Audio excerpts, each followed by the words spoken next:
I keep let you going go to there. Ellsworth, right? That's right.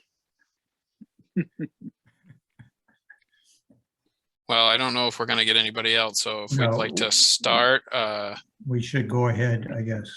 I'll let Mark take the floor and kind of discuss what he's doing locally, or however you, and you guys ask whatever questions you'd like to. Okay. Well, Mark, if I can ask too, right from the get-go, could you explain what Axiom is and what you do, and then about your proposal? Sure. So Axiom is an internet service provider that's been in business for about 18 years. Mostly our claim to fame had been previously, we were the first wireless ISP connection in Washington County way back those 18 years ago. And that first connection connected Susan Corbett, who is my partner, business partner, to what at the time was a high-speed wireless connection, which was less than 3 megabits per second, but at the time, very exciting. And from there, we grew as a wireless company, really exclusively a wireless company, serving very, very difficult rural communities in Washington County. I came on about 6 years ago now to assist Susan and to really bring the business in a sort of a growth mode, into a different direction. And since my coming on, we've really grown with communities delivering fiber optics, fiber to the home, with, depending on where that solution is, a wireless component if necessary. So we bring the expertise of wireless to our projects if needed, as needed. We've been doing it for a long time, but we've really grown really exponentially by using fiber. And so we started that journey out on some islands, because we don't do anything easy at Axiom. Is we can find a hard project, we search it out, then try to do it. So we're out on Cranberry Isles, we're out on Cliff Island, we're going to be on Chebeague Island. We have DSL out on Chebeague, an old legacy DSL network that we're going to be converting to fiber. We're on Monhegan Island, or going to be on Monhegan Island. And then these are all fiber optic projects that utilize a high capacity wireless link to get service to them. If there's no undersea cable to get fiber optics, we deliver a wireless link and then to fiber on the ground to individual homes. And I have a number of other projects going on land, on mainland, Rogue Bluffs, Somerville, Washington, Searsport, Southport, Georgetown, Arousek. There's some others that I'm forgetting. These are all fiber optic builds that are going to occur over the next year or so. Some of them, or most of them, have been funded with federal and/or state dollars, or some portion of them has been funded with those. So we've been quite successful in getting funding, relatively speaking, for these projects.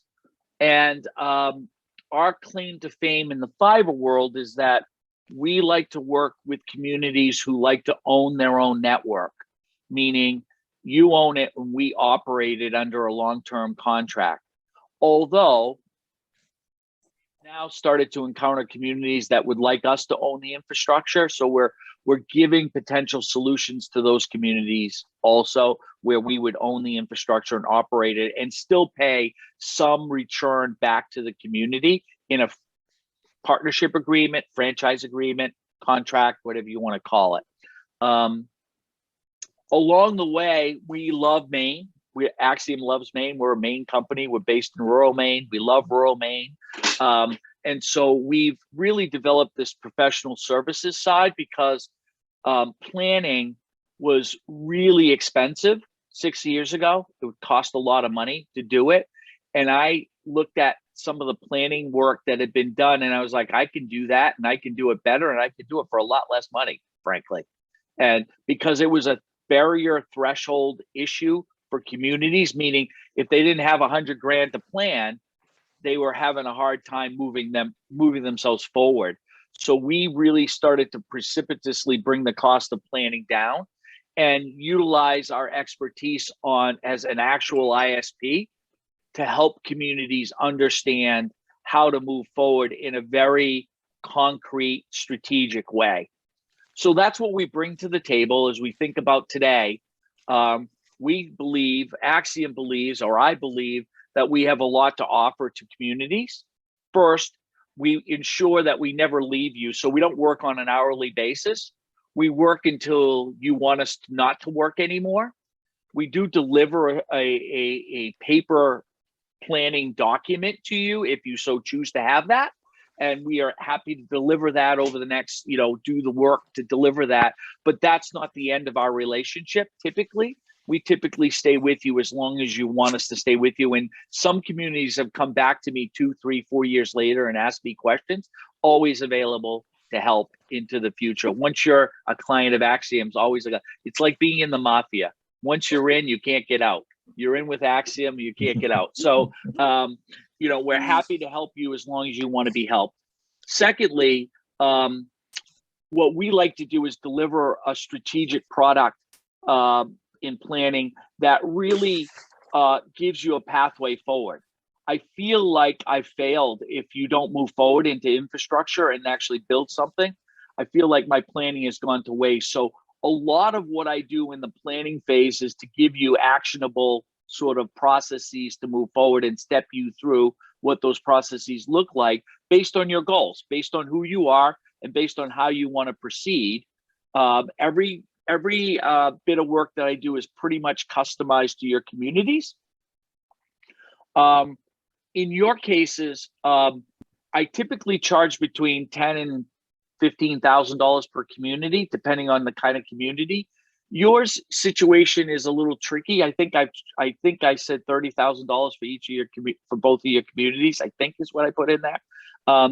Probably because I thought there was going to be some additional extra work with you guys because of working together and how you get, form a utility or work together through interlocal agreements or, creating a transport network that connects both of your communities together if you so choose to want to know what that cost is, et cetera, et cetera. Plus, I will deliver individual community projects that are standalone, the pricing, the modeling, the pro formas, everything, so that you can either decide if it makes sense to move together, or if you moved at different paces. For example, one of your towns moves quicker than the other and builds first, that you could have a standalone project and then either build, work together later on, or build a separate standalone project in the second community, depending on timing and what your sensibilities are. So I want to give you, from my perspective, I want to give you maximum, flexibility. Along the way, I think I've suggested you have LCI in your communities. You need to have a conversation with them about what they are, who they are, what they do. If you haven't had that already, you should do that. And you might want to consider talking to the other incumbents, Spectrum, Consolidated, to try to get a feel for what they might bring. You may have already been frustrated by all that. I don't know what you've done or haven't done, but I just want to put that out there that while I have a strong point of view of how I operate and work with communities, I'm also agnostic, and whatever the best choice is, whatever you're most comfortable with, I want to give you the best options to deal with that. So if you decided that the best choice is in your minds is Spectrum, then we'd work with you to work with Spectrum and figure out what the best choice, what those options look like for that company and you guys, and what the risk and reward, risk and options are with them vis-a-vis other options. So you'll see all of that in the report, in my planning report. There's another community nearby that is considering also doing some planning that we, at least, I guess, could be a partner with. I don't know. We'll see what happens there, depending on what they want to do. But You know, we've got a lot of planning going on. I think I mentioned it in my response back. I'm planning in a lot of different places. I was just working on the town of Cushing right now on a final report for them.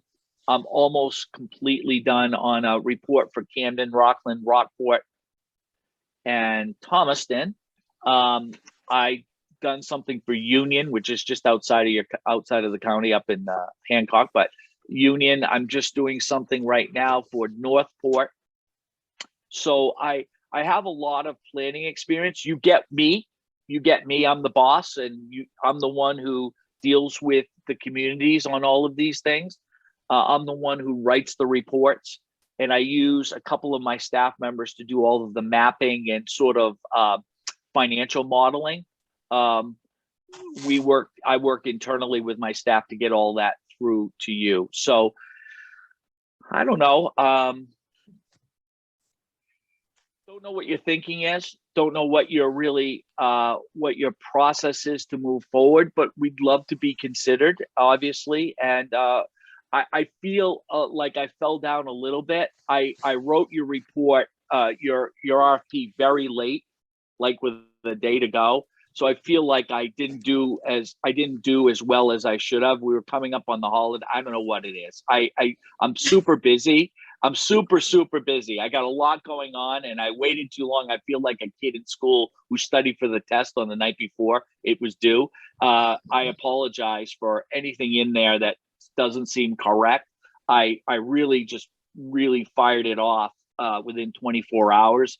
And so it's not my best work, to be frank with you, but I hope you get the essence of who we are and what we're trying to do. Do you help with grant requests? And if so, what has been your success in getting those grants? Well, so let me just start by saying we've been super successful at getting grants. So we've gotten number of very challenging federal grants, including the Reconnect program through USDA. That came through for Arousik and Monhegan and Roque Bluffs. We were something else at USDA, Cool Communities or something it's called. I can't remember. That was Cranberry Isles back a few years. I've been an EDA recipient in the past, not for broadband yet, but I've been $1 million recipient for EDA in a past life with some other economic development work I've done. At the state level, we've gotten a whole host of, most recently in the last round, not the last infrastructure round this year, we got 880,000 for Georgetown in that round. We are applying with the state through NTIA right now for Idaho,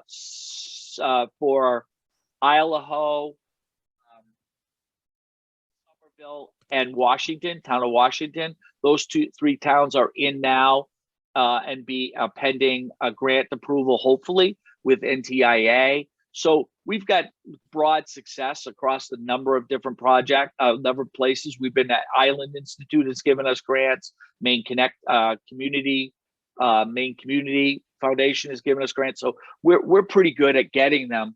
The way we work with communities from that perspective is I tend to be, I'm not really a grant writer for hire. I don't do that. I really work with communities that work with me to go get grants. So we can give you some advice. We can show you what it is. There would be a grant section. If you decided to go forward with a planning grant, there would be a grant section in there that would show you the different grants and sort of what the parameters of those grants are and such. And we can give you some advice on how to approach those. But we typically don't write anything until we are like a chosen something, whatever that means. We're either going to be a provider of service, or we're going to be a constructor, or we're going to be something to the communities, and then we work really hard to try to help you get what you need to bring the cost down. Because we'd like to build projects that require no taxpayer dollars if we can manage it. So a lot of our thrust of the modeling that we do for your communities through the planning process is try to look at that viability of reducing the risk to the taxpayer as much as we can. Sometimes we can achieve zero, and other times there's some level of subsidy, small typically, that's required from the towns to support a project. So part of our modeling will do that. So we do that work, but we do it on behalf of ourselves, frankly. You know what I mean? If we're part of a project.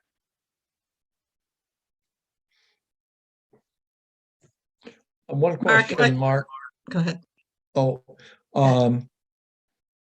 if you were to get to be chosen, how would you handle or own or run the actual running of the cable and operating the whole network and repairing, maintaining, that sort of stuff?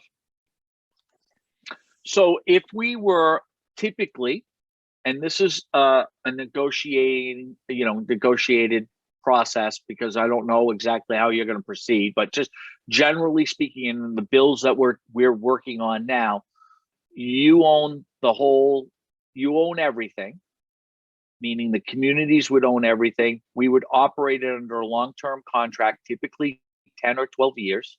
Under that contract, we would be responsible for all of the repairs on our dime, for all of the drops, everything from the pole to every home, and everything inside the home would be Axiom's responsibility. We would ask you as the owner to have an insurance policy for the main trunk line for any catastrophic events. In those catastrophic events, a drunk driver took out 3 poles, $20,000 repair to get the poles back up and get the lines back up. We would submit that. We would coordinate all the emergency repair, and then we would submit that bill through insurance to get that reimbursed through insurance in a catastrophic event. That's typically how we work. Does that answer your question?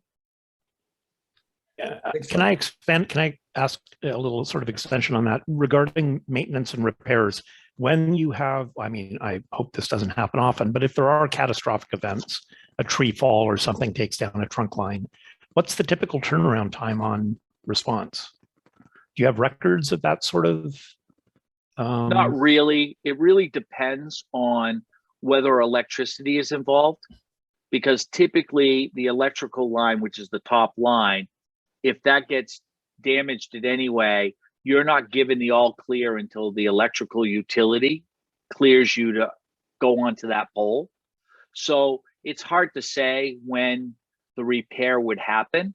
We would typically think, I would typically think in what you just described, let's just say somebody knocked down or split the actual cable with nothing else, 24 hours, I would guess, to get that repaired, somebody out there and dealt with and figure it out. It could be same day, but I consider that in the summer when there's 15 hours of daylight, we might be able to get there in the same day depending on when it got broke, but usually 24 hours.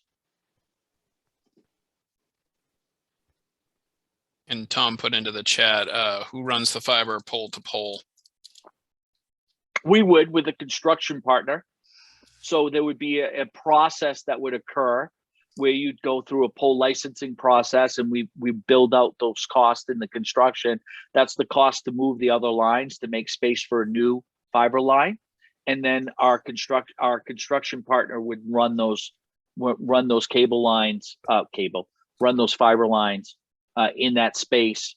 That process usually takes between 8 and 9 months to do the make ready from start to finish. And then probably in your case, depending on whether you're moving individually as a town or together, I'm gonna get, let's call it 4 to 5 months per town to build out completely and have people on service. Carol, did you have a question before? No, I'm thankful that he's going over all of the report, and I just wanted to say that you have a great reputation.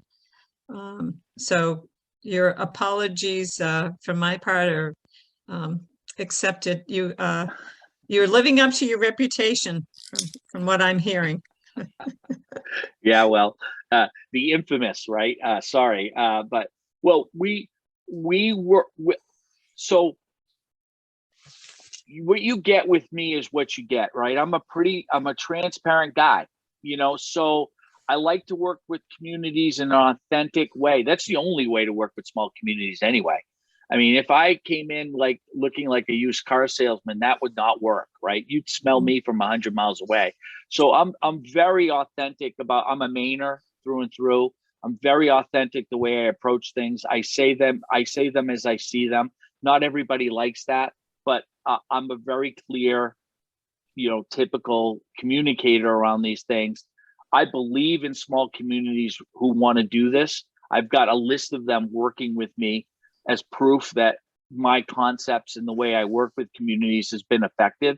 And that group of communities is only getting greater as we go along. And now they're going to dump $100 million into our state to do broadband work. I would guess that I'm going to be busy beyond busy. Like I won't be able to handle what's coming down the pike.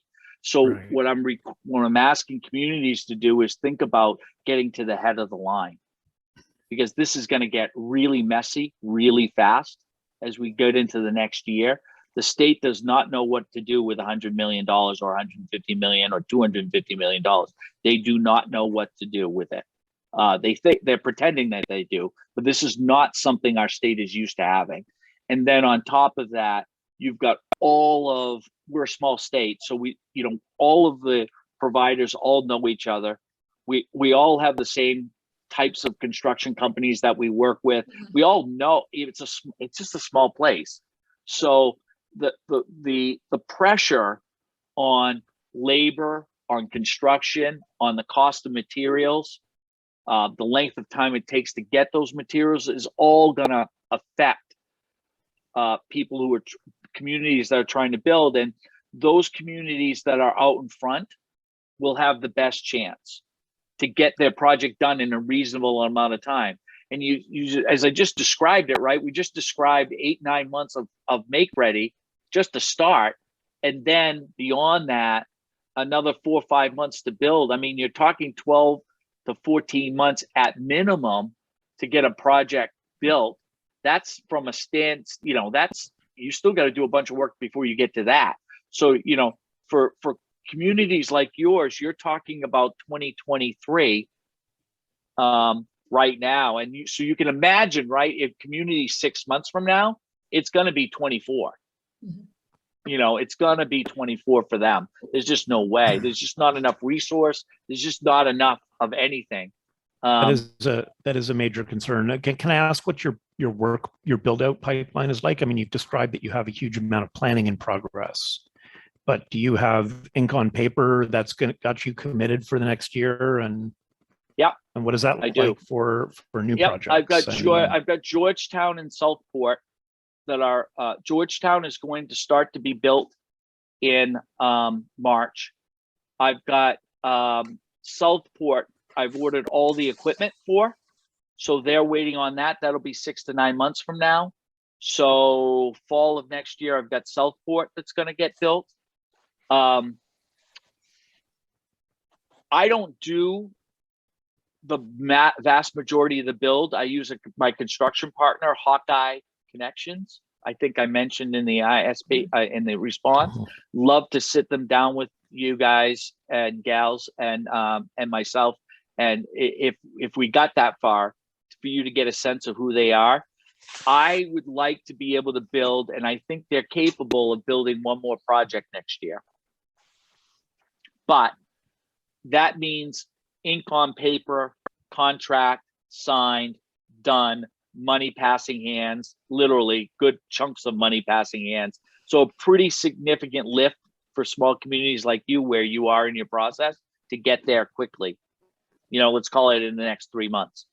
That's a challenge. So you need to think about that. But it's likely that you're going to be 2024, and you could be slotted into 2024 if you could get there with us anyway. I don't know who else you're talking to, but from our perspective, we'd love to be able to get you there and line you up. That would allow for the 9 months of make ready 9-10 months of make ready that would need to happen, ordering the materials, a bunch of stuff. We'd be ready to go January 1, 2023. Let's just call it, generally speaking.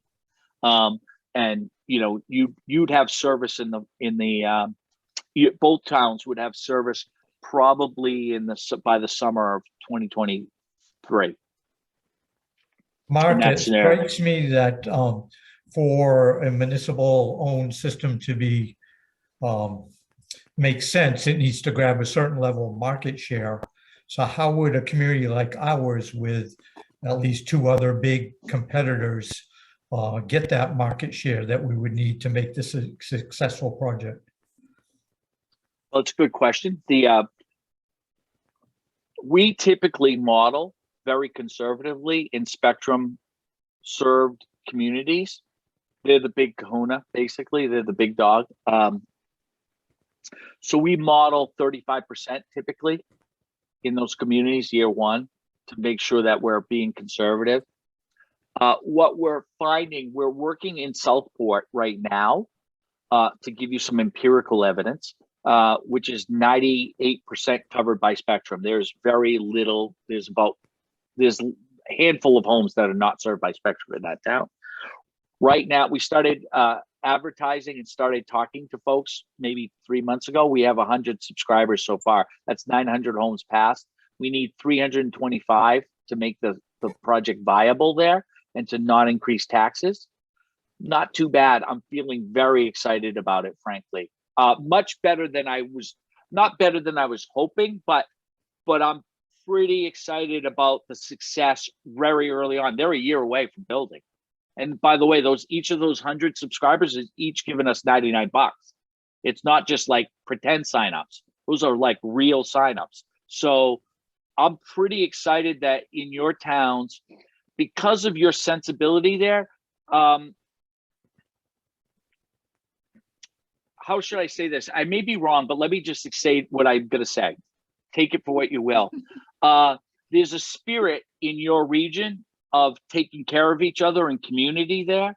So when you propose a community project and say, we're all in this together, and this is going to bring us a generational project that's going to help our grandkids, and this is going to, be here for a long time, and we're all, we're going to do this together, and if you sign up, we're going to make this successful and healthy project. That usually gives us very good, I do not want to be seen as a commodity in your town. You already have that. You can have that anytime you want. Go talk to Consolidated, go talk to Spectrum. That's what a commodity billion-dollar company from away looks like.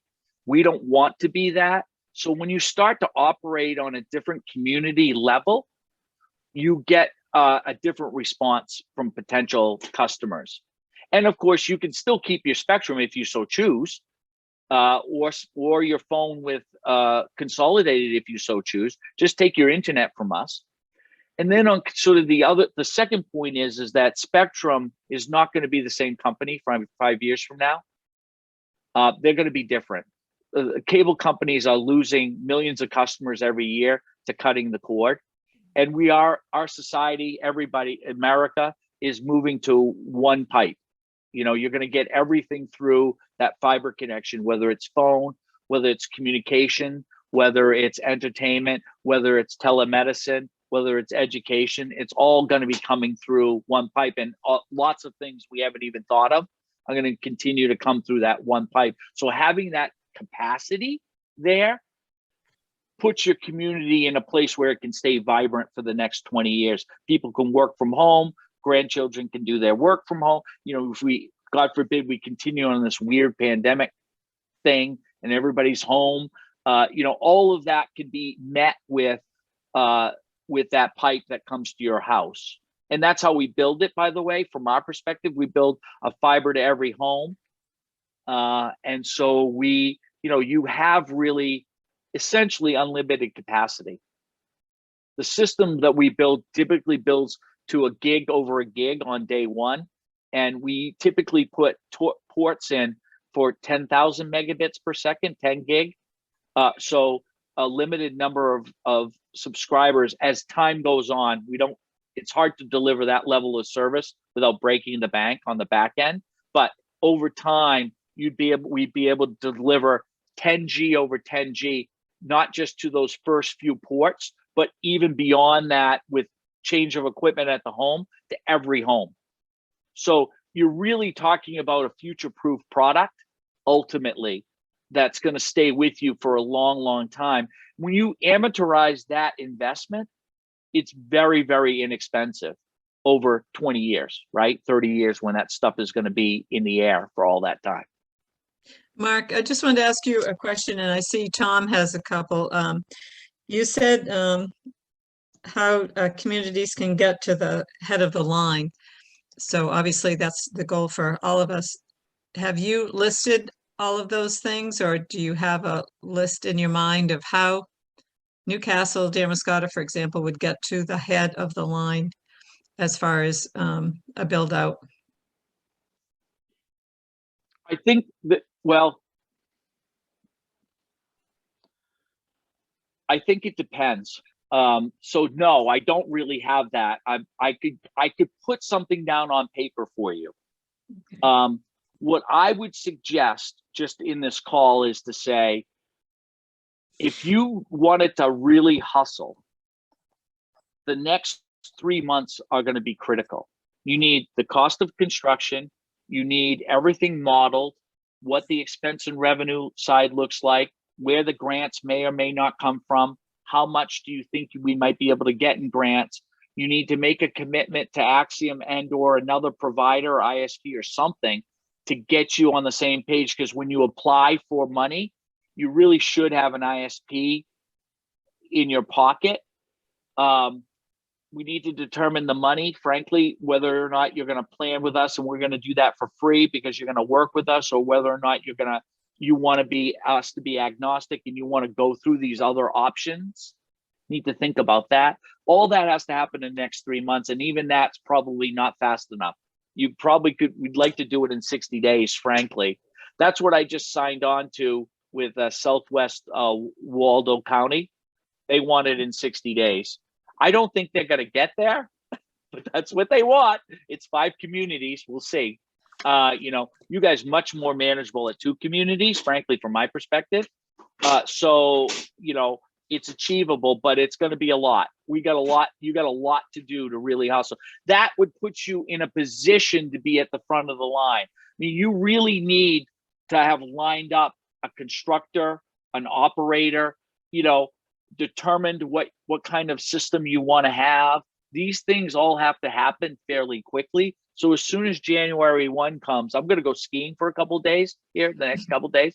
And then I'm going to come back and I'm going to be like running a marathon, and I'm going to start running with these communities. So, you know, for me, that's what you're looking at. You need to be ready in 3 months. I've That got would three. be my. I got 3 questions, Mark. 2 are from Tom. His first is the $65 a month for 100 symmetrical service you detailed, is that solid for 10 to 12 years of the agreement that you mentioned? No, I don't know. I would expect, no, I don't guarantee that pricing for 10, 12 years.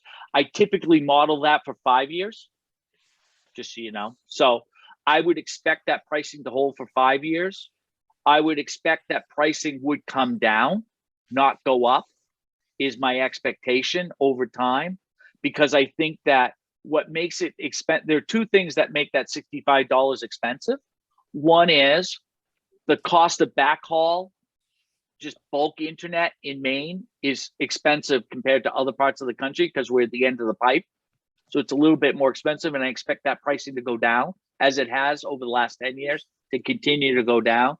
So all that means is more megabits for less cost per megabit. That's as simple as that. So that reduces my expenses, and that could help on the pricing standpoint, from the pricing standpoint. The second is, in your modeling, I'm expecting to give you back $30 out of that $65 to pay for a revenue bond or a muni bond, low cost capital, whatever let's call it low cost capital, between 2 and 3% is what I would hope we would need to get to make the project viable.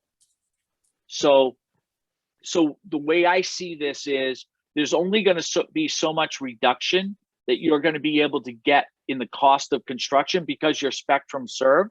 Because you're spectrum served, state grants aren't going to be available in the more for most of your areas.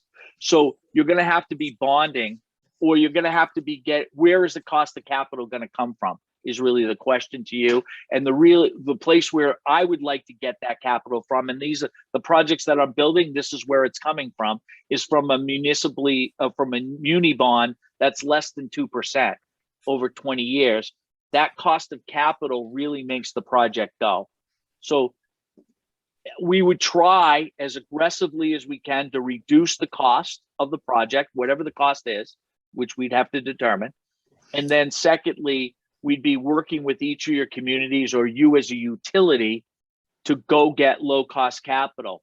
There may be some other options over the next year beyond muni bonds, because I'd like to see FAME, Finance Authority of Maine, or some local banks offer that level of finance for communities like yours. You have a great bank, Damariscotta Bank. It's not really in Damariscotta, but it kind of is. Damariscotta Bank, that's a great partner typically with municipalities, and might think about working with you if we could show them the pro forma and the payback and all that. So we see this as sort of like a sewer district. The subscribers pay, right, for the usage. The non-subscribers do not pay. Now, that's what we're attempting to do. We're attempting not to have a burden on the taxpayer overall. That's what we're trying to achieve in our modeling. So I don't know. I hope this is getting through, because this is a lot to say in a half hour, and so I apologize, but this is my model. This is how I do it. And I think that your communities, the issue with your communities, there's two. One is you're fairly small, and so having to model that, how much revenue can we get from subscribers, and what does that subscriber take rate look like? That's going to be critical. Secondly, how much is it going to cost us to build? Are there areas that don't have, pardon me, spectrum service that we can go get grants for to reduce the price? And that is associated with looking at all kinds of funding, ARPA funding, county funding, local ARPA funding, whatever, where can we get money to reduce the overall cost of the project is going to be super critical. So all that has to happen. And the cost of the price of the service that Tom mentioned is really not just based on our profits, Axiom, because we're a for-profit company, but just as importantly, that we have to be able to pay back that $30 per customer per month. So half of that revenue is coming back to pay for that bond. So, it's hard to say we're going to have a $40 offering if we're paying $30 back to the town. It's not going to work from an economic standpoint back to us. Now, we will work with you on an affordability fund. We will work with you. We'll be EBB certified. So that would mean that we'll emergency broadband benefit certified at Axiom. So that will deliver for those who qualify $30 per month per subscriber back to somebody who's a qualified person. So and Island Institute and some others are interested in working with communities. We've gotten a $15,000 grant to do affordability in Machias to bring down the cost of service for people in Machias. So there are options there to try to help those parts of the community that are less fortunate. Second question Tom had, is there a list of municipal responsibilities and commitments when the municipality owns the network versus what the ISP operator is responsible for? And I anticipate that's sort of different in every situation. A little different, but I can give you some sense of that on paper. It's a very simple, it's pretty clear, straightforward, but I can give that to you. That's no problem. I'm looking through my RFP or RFI response because I wondered if I included it in here, but maybe I didn't. Usually I do. what your responsibilities are, what the ISP responsibilities are. I usually have that listed here, but maybe I didn't do that. Again, my apologies. But I can deliver that, no problem. That'd be good. Can I come back to the pricing structure a bit just for a second? There's always somebody who cares about the price. Yeah, there always is. Yes, sir. Yes, sir. So what happens 15 years down the road when whatever municipal bond is paid off? And so what does a pricing structure look like in that at that time point? Like, I know we need to think about how to get there. But at some point, the network, I mean, there are maintenance costs and operating costs and such, but how is the price fixed at when half of the subscriber income isn't coming back to pay off a debt? How does that look different, or does it look different? And if not, why This not, is a good, I guess? yeah, this is a question that's been asked. I mean,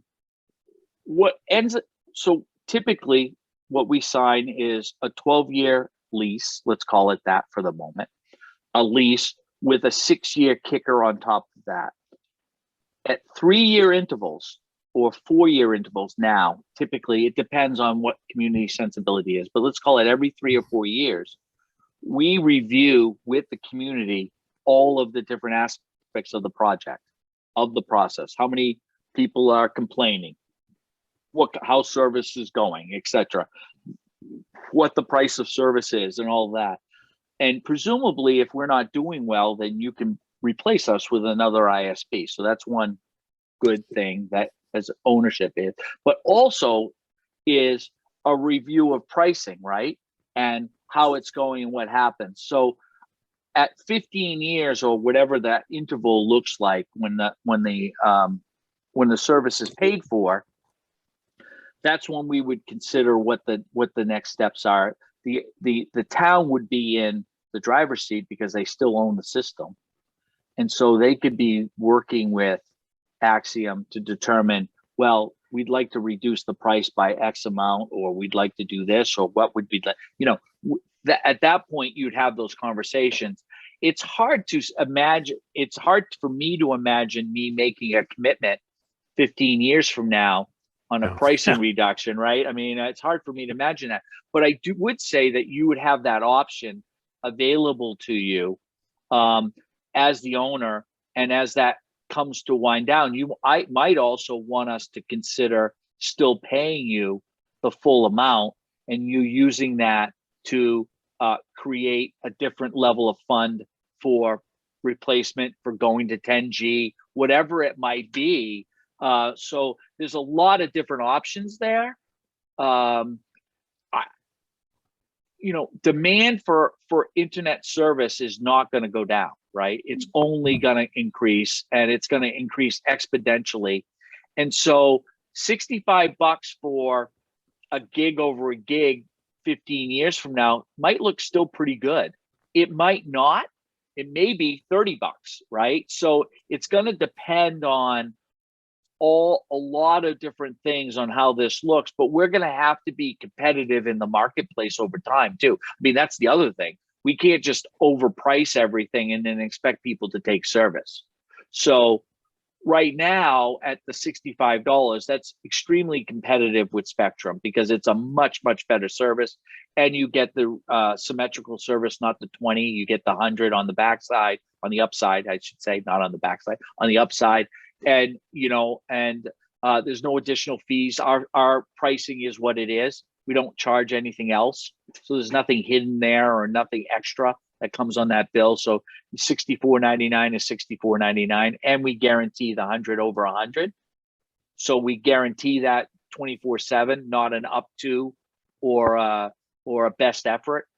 Unlike Spectrum, where you really can feel that degradation of service certain times during the day. I know this because I have Spectrum at my house. I don't have an option in Scarborough. And just the other day I was on a Zoom call and all of a sudden internet unstable, and they lost me for a few minutes. I have 450 over 25 or something at my house. So it's like, it doesn't really, with a shared system like theirs, it doesn't really matter what the megabits per second really are. what matters is that who's using the system all at the same time. So at 4 o'clock when the kids are home from school, 7 o'clock when on a rainy night when everybody's watching Netflix or whatever it might be, when there's high demand, your service degrades.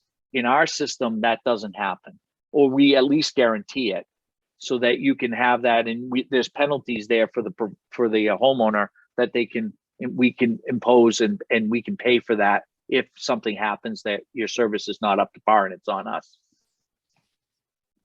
I had one last question. I don't want to take everyone's time, but in your existing communities that you operate, what do you have an estimate for what fraction of customers are opting for a $30 a month phone line? Oh God, zero, very few. And we actually tried to discourage people from taking phone, because you really can get a much cheaper option online with Ooma or Magic Jack if you so want to have that.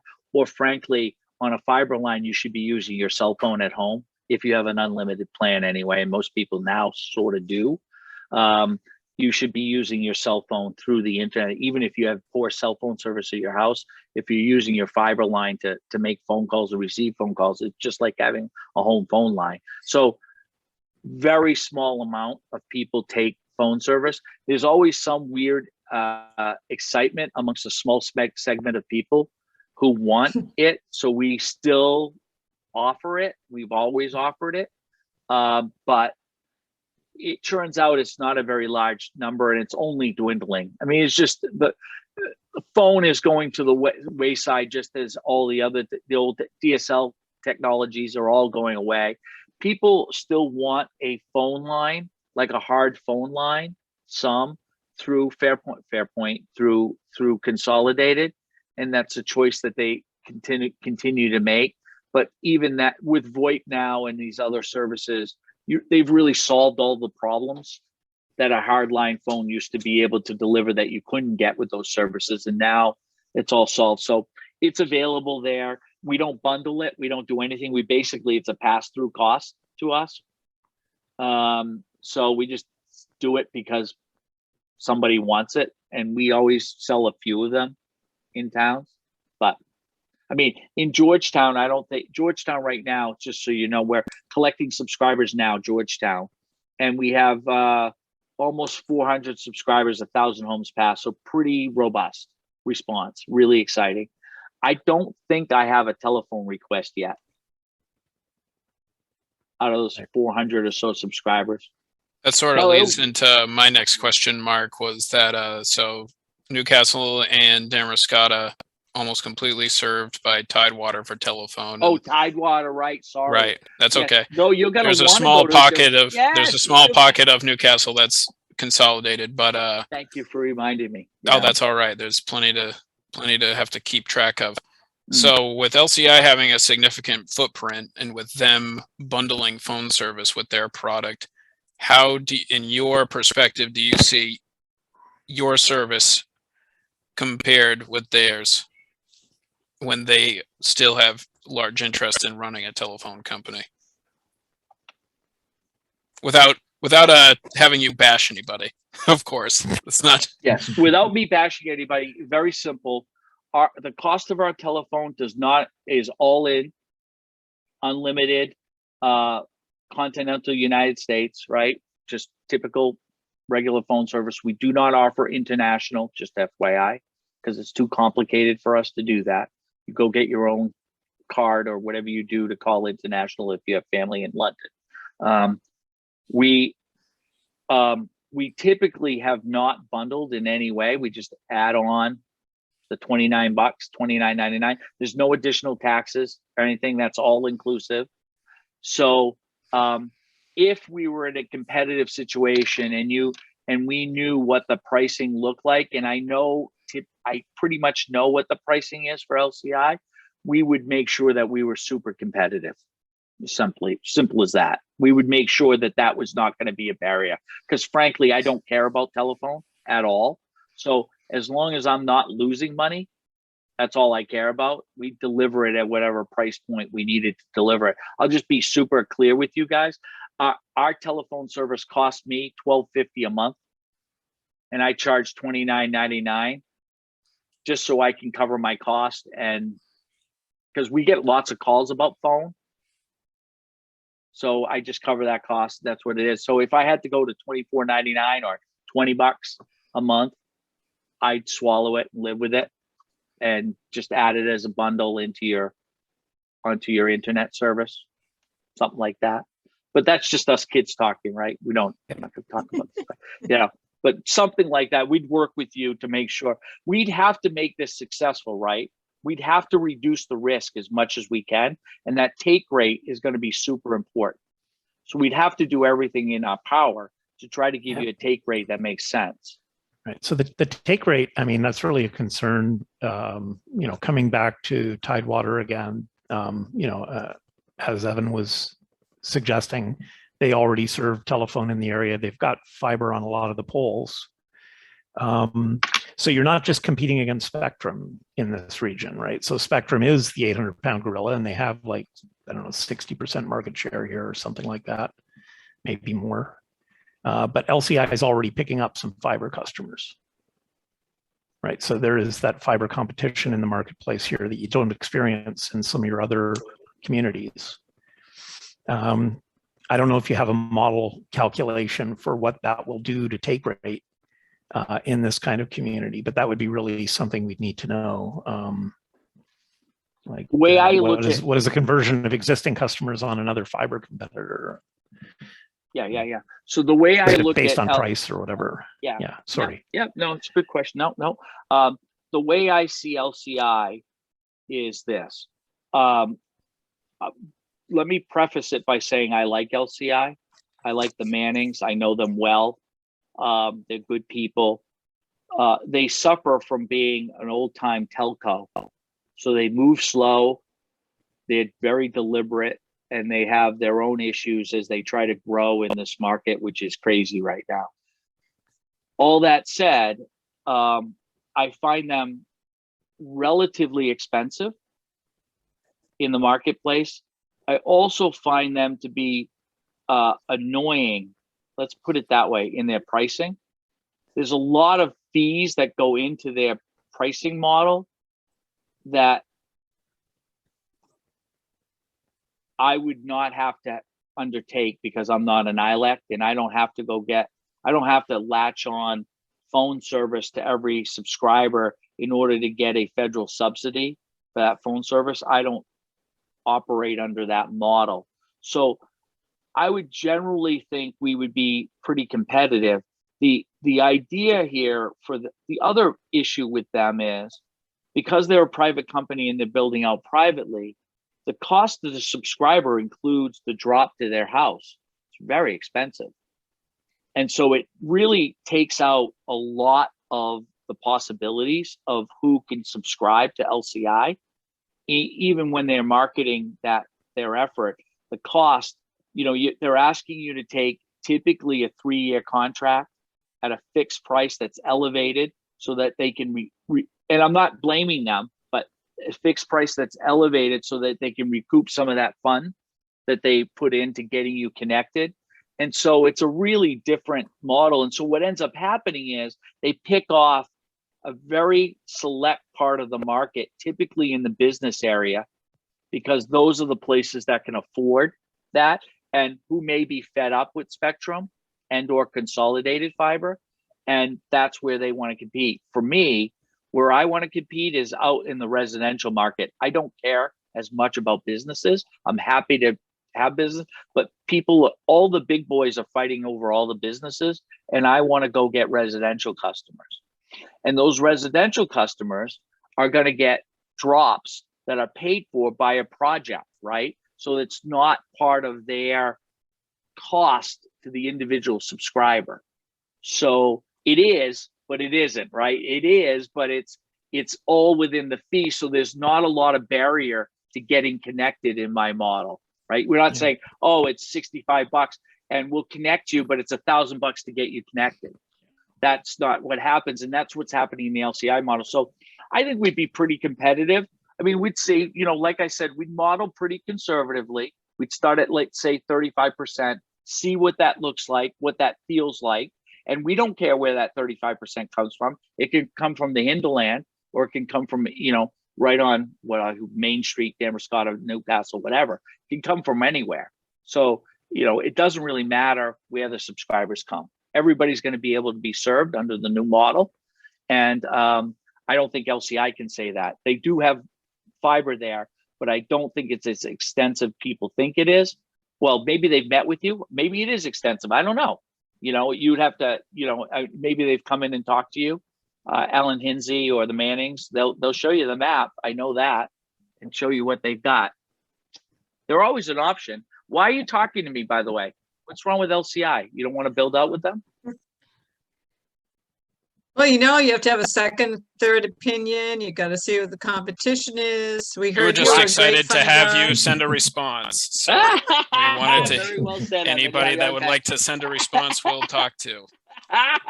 Yeah, I mean, I think that they're a good option, but you're not going to own it, and that's really the crux from your perspective. You're going to get with a lot of the other providers. You're handing over money to a provider, and then they're going to privately own that and put that asset on their balance sheet. I find that not okay in most with public money. Typically, that's why I developed it's not bad, but it's not. I just developed the model where if you're going to use public money, you're going to publicly own it, and I think that's a reasonable approach. It's not the end of the world to do it a different way, and I think we'd be quite successful in your region. I think we're going to be with where we're building now. I'm not a big fan of competing against LCI because I like them; they're friends.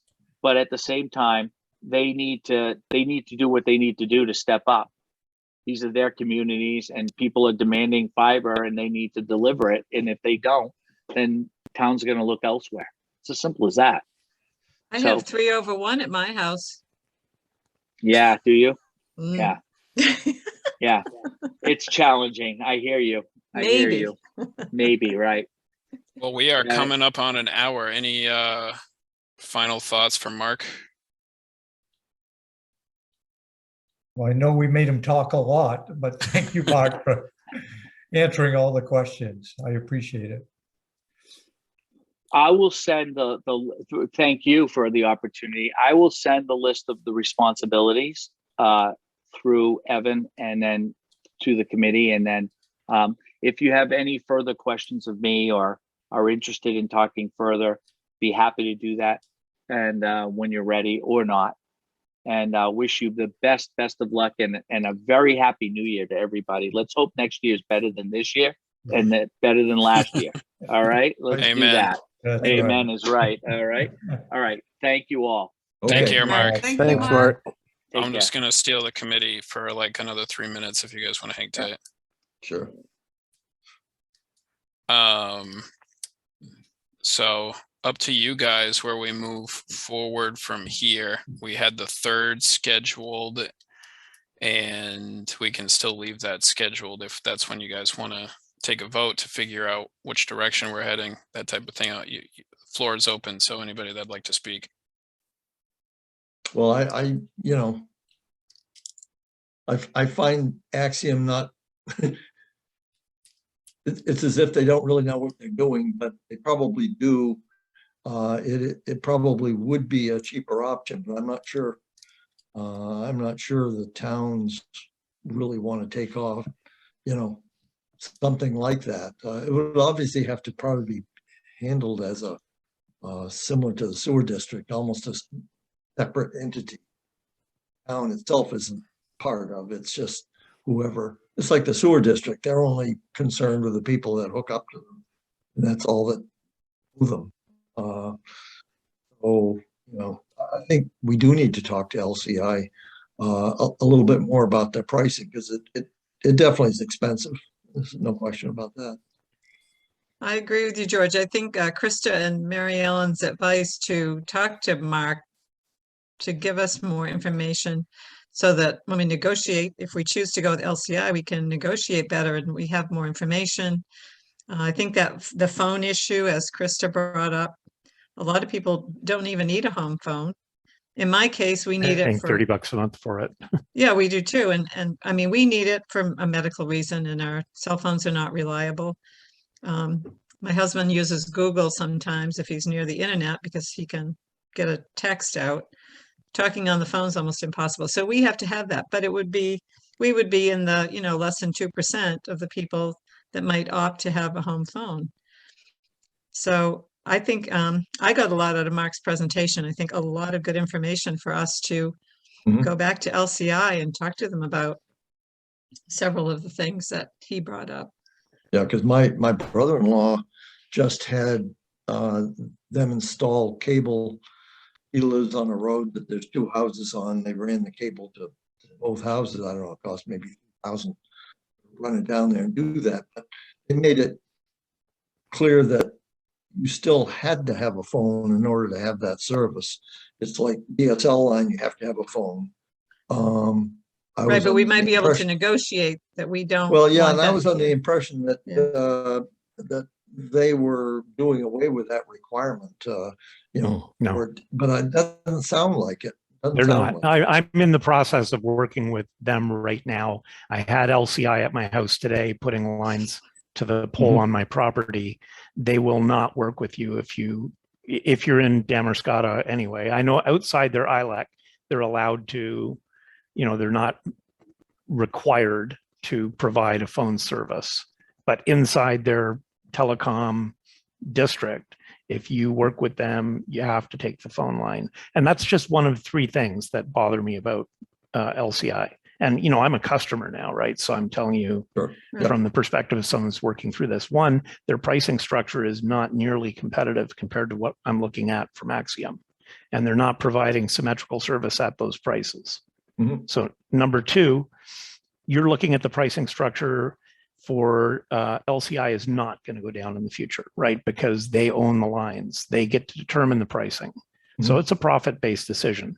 Whereas when you're working with Axiom, once your municipal bond is paid off, you've got a lot of flexibility in negotiating pricing, including working with a completely new contractor to run your network if you want. So you do have the leverage to dictate pricing, which, based on what we just heard from Mark, means you could drop $20 a month off all those prices in 15 years and still more profit for them and some money put aside for upgrades into the future for the towns, right? Because you're not paying off that municipal bond anymore. And then number three, the phone line inclusion to me is just, I can't swallow that from an internet service provider having to pay $30 a month. I don't even want them to put a phone in my wall. Like, I just don't want it in the house, but I'm paying $30 a month. You don't need to actually have a phone, but you're going to pay for it anyways.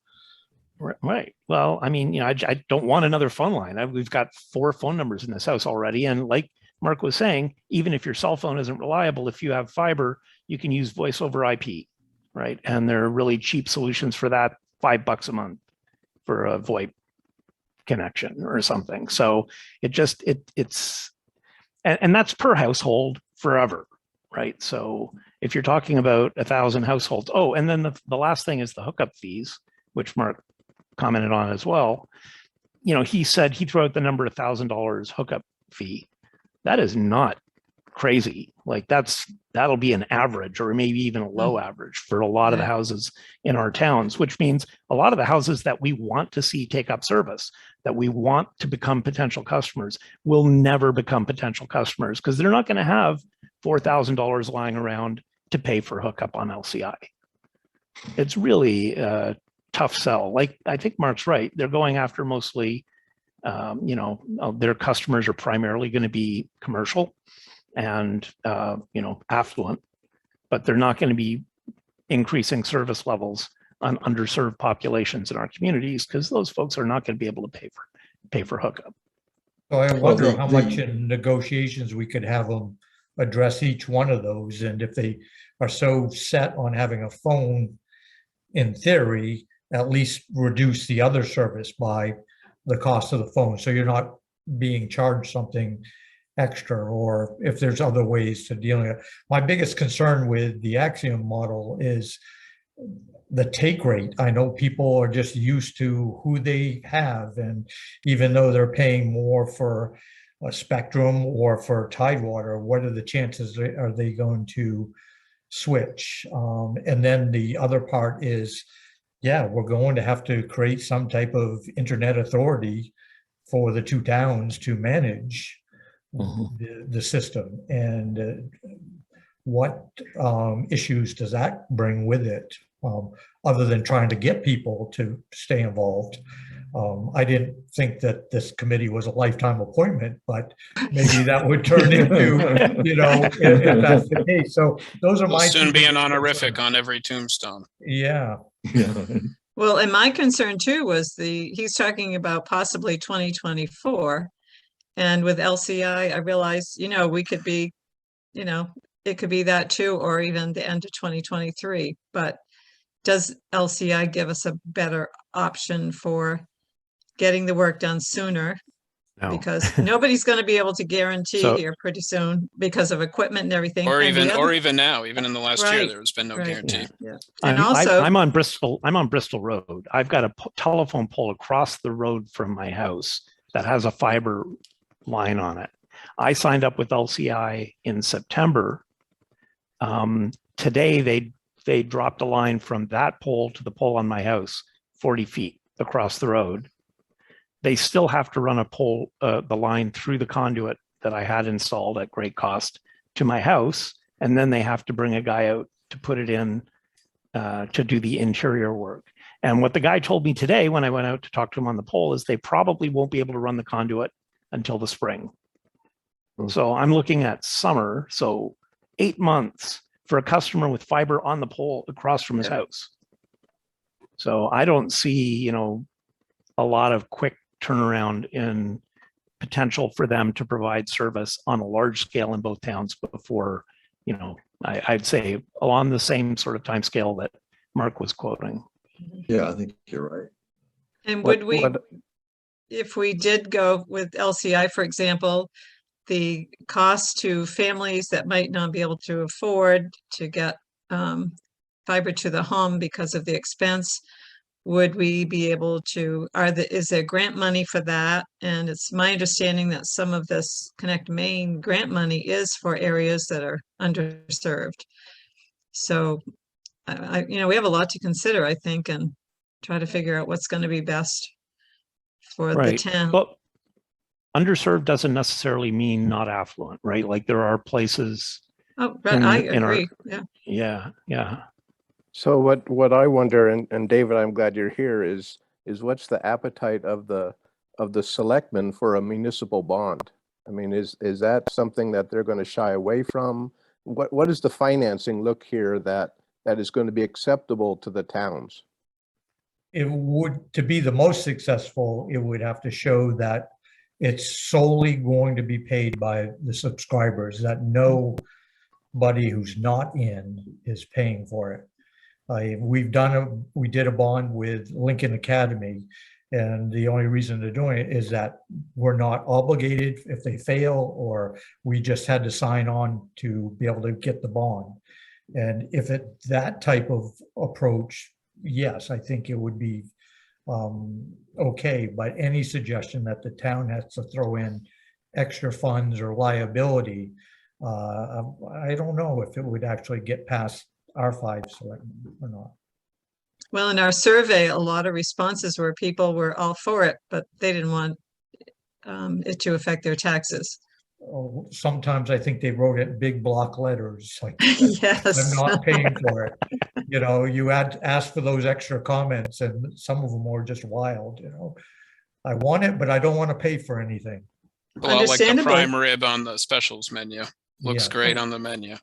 I So have one January, question. go ahead, George. One question, Steve. I have DSL and telephone line coming into the house on copper.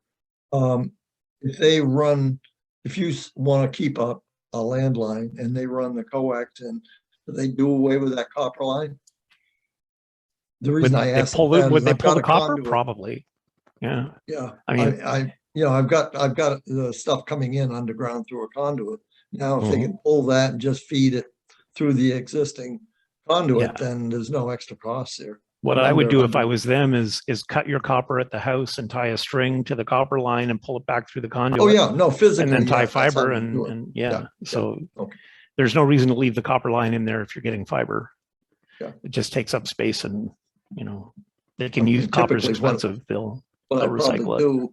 do, both of us have a business, and wife basically keeps at a much lower price switchgear over at the office, where a call comes in on the landline, it gets switched to her cell phone.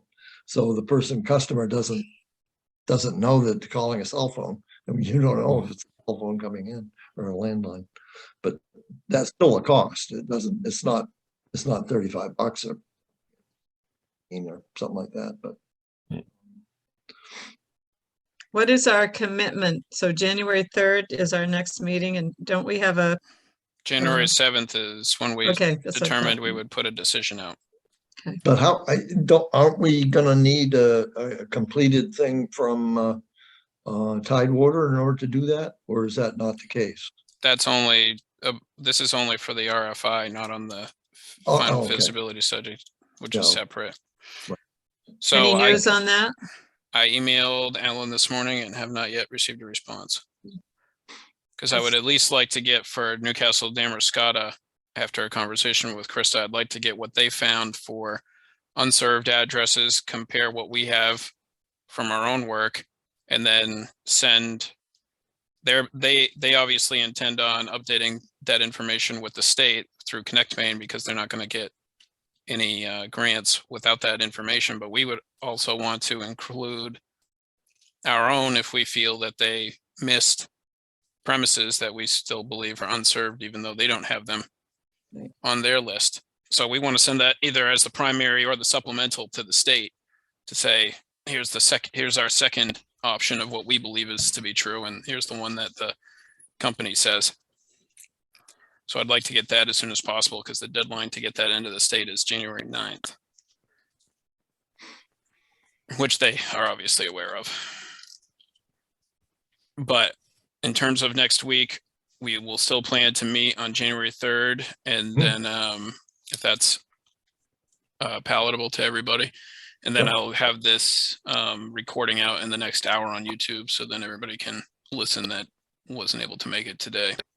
Okay. And I think it's important, especially I'm really happy that Mark came, because I think it's as important to hear the municipal owned model as it is to hear how different the service is structured when there isn't a phone line to worry about, which I think is pretty prohibitive in our scenario. So I think that's there is a lot of time that's going to take to solidify an organization, get all of those decisions. And where with Tidewater, that's their problem. Yep. You know? But I think it's definitely gives everybody here a leg up on how it should be negotiated further, of what the municipalities are willing to put in for a investment or a match, that, hey, no one's interested in paying for your phone service, and they're the provider of last resort, so they have to provide it if somebody wants it, but they're also getting a federal subsidy by forcing everybody to have it. It's a workaround for everybody.